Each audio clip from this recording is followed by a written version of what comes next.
Hello everyone, welcome you all in my new video.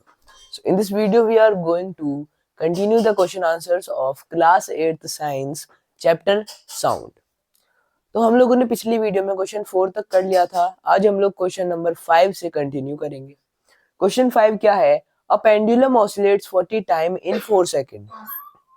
एक pendulum है जो कि ऐसे ऐसे होता है, आप सभी ने देखा होगा. पेंडुलम क्या होता है? कुछ इस टाइप का ही तो होता है. ये घड़ी है, इसके नीचे ये कुछ एक पेंडुलम है जो कि ऐसे जा रहा है, ऐसे जा रहा है, ऐसे ऐसे ये हो रहा है. तो ये क्या हो गया? ऐसे गया फिर दोबारा ऐसे आया, ये इसका एक ऑसिलेशन हो गया. तो ये क्या करता है? ऐसे 40 ऑसिलेशन लगाता है. कितने टाइम में? 4 सेकंड में करता है ये. तो find its time period and frequency. तो हमें इसका टाइम पीरियड निकालना है और फ्रीक्वेंसी निकालनी है. तो देखिए, अगर हम पहले टाइम पीरियड निकालना चाहें तो टाइम पीरियड का निकालने के लिए क्या चाहिए होता है हमें? फ्रीक्वेंसी. लेकिन फ्रीक्वेंसी हमें गिवन नहीं है, तो हम पहले फ्रीक्वेंसी निकाल सकते हैं. सबसे पहले गिवन लिखते हैं number of oscillation equals to 40 हो गए. और टाइम टेकन कितना है?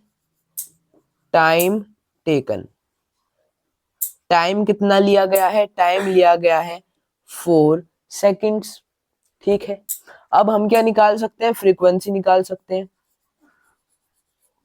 अब फ्रीक्वेंसी कैसे निकाल सकते हैं? देखिए, फ्रीक्वेंसी का फॉर्मूला क्या होता है हम सभी को पता है. Number of oscillation upon time taken.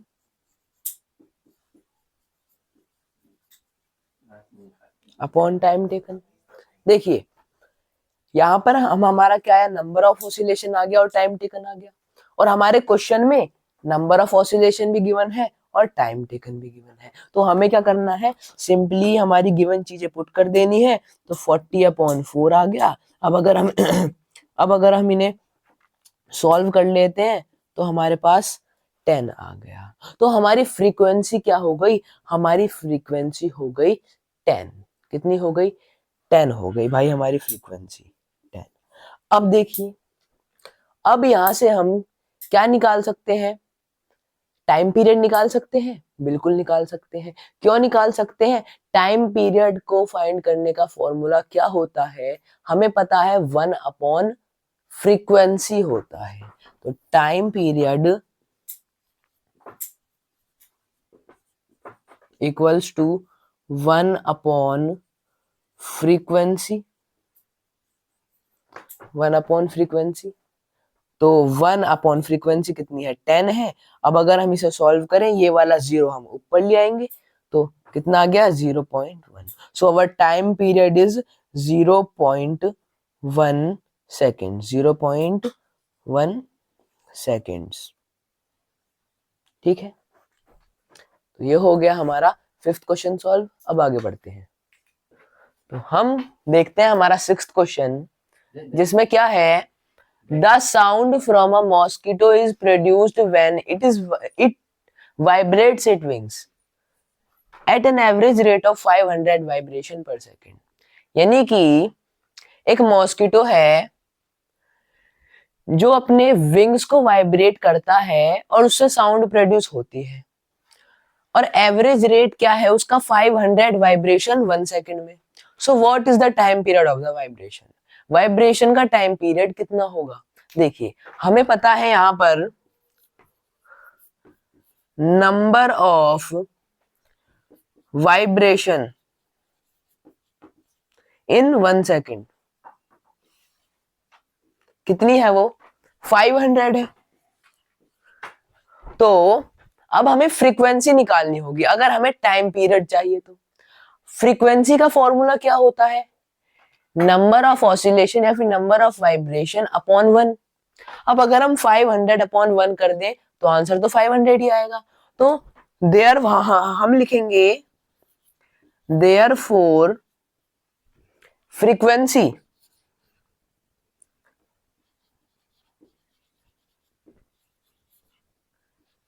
Frequency equals to 500, frequency भी 500 हो जाएगी। अब हमसे क्या निकालना है, हमको टाइम पीरियड निकालना है। तो time period equals to time period equals to क्या होता है टाइम पीरियड का formula, 1 upon frequency, 1 upon frequency होता है। तो 1 हो जाएगा ऊपर और नीचे क्या हो जाएगा, फ्रीक्वेंसी कितनी है 500 है, फ्रीक्वेंसी है 500। अब 1 अपॉन 500 करते हैं तो हमारा आंसर कितना आएगा 0.002। So our time period is 0.002 seconds. ठीक है, तो ये था हमारा 6th क्वेश्चन। अब बढ़ते हैं 7th क्वेश्चन की तरफ।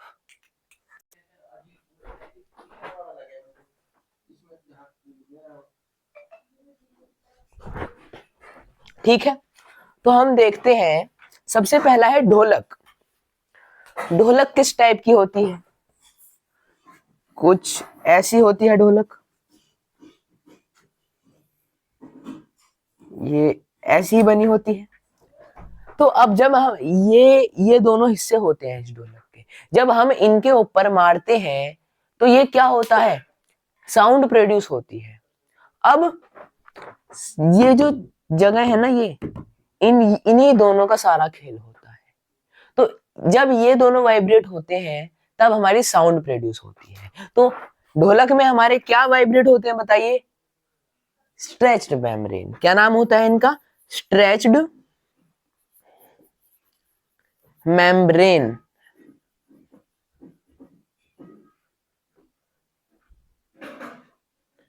ठीक है, अब देखें सेकंड, सितार। सितार में भाई सितार होता कैसा है हमें तो ये बता दो पहले। देखिए, आपने कुछ इस टाइप का इंस्ट्रूमेंट देखा होगा,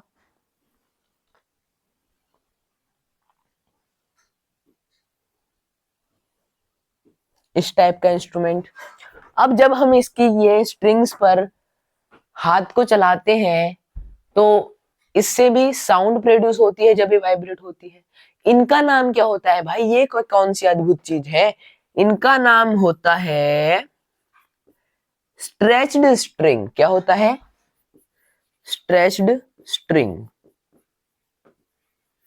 तीसरा देखें, फ्लूट।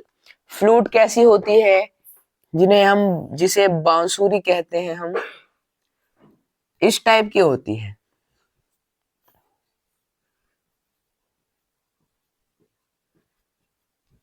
ठीक है, कुछ इसी टाइप की होती है। अब जब हम इस फ्लूट में यहां से या फिर यहां से एयर ब्लो करते हैं तो इन होल्स की वजह से क्या होता है, साउंड प्रोड्यूस होती है। इनके अंदर वाइब्रेशन होती होगी और उससे क्या होता है, साउंड हमारी प्रोड्यूस होती है। तो इन होल्स का नाम क्या होता है, इन होल्स का नाम होता है एयर कॉलम, एयर कॉलम। तो ये हमारे 3 थे। ढोलक में स्ट्रेच्ड मेम्ब्रेन वाइब्रेट होती है जब साउंड प्रोड्यूस होती है, सितार में स्ट्रेच्ड स्ट्रिंग, और फ्लूट में एयर कॉलम्स जो होते हैं ये। ठीक है, तो ये था 7th क्वेश्चन। अब आगे बढ़ते हैं, तो देखते हैं हमारा 8th question. What is the difference between noise and music, can music become noise sometimes. यानी कि नॉइज और म्यूजिक में क्या डिफरेंसेस होते हैं और क्या म्यूजिक नॉइज बन सकता है। देखिए, सबसे पहला तो नॉइज और म्यूजिक में हम लोग डिफरेंस देख लेते हैं। देखिए, नॉइज क्या होता है, शोर, यानी कि अनप्लीजेंट, अनवांटेड साउंड। तो अनवांटेड या फिर और unpleasant sound is termed as noise। Unwanted और अनप्लीजेंट साउंड को क्या कहते हैं, नॉइज कहते हैं। म्यूजिक क्या है, उसका उल्टा है, प्लीजेंट साउंड जो कि हमारे मन को भाता है, नृत्य होते हैं, वो साउंड क्या होती है, म्यूजिक होती है।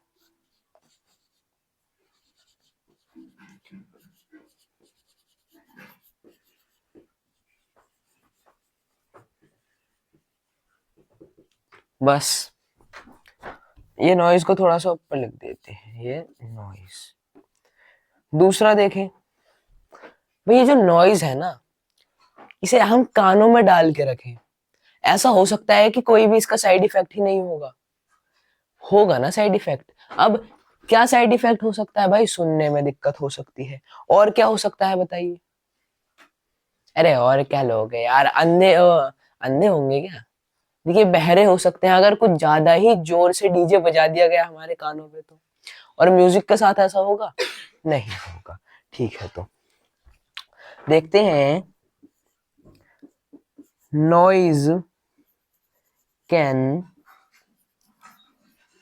Cause many hearing impairments.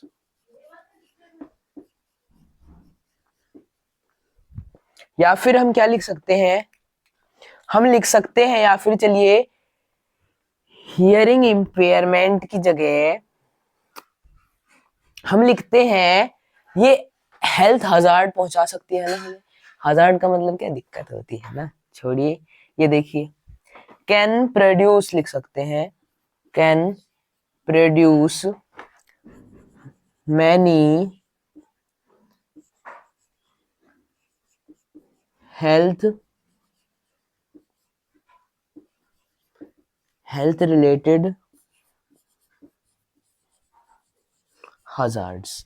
अब देखिए भाई, मैंने वो वाला चेंज करके ये वाला क्यों लिखा? देखिए ये एक अतरंगी वर्ड आ गया ना, हजार्ड्स।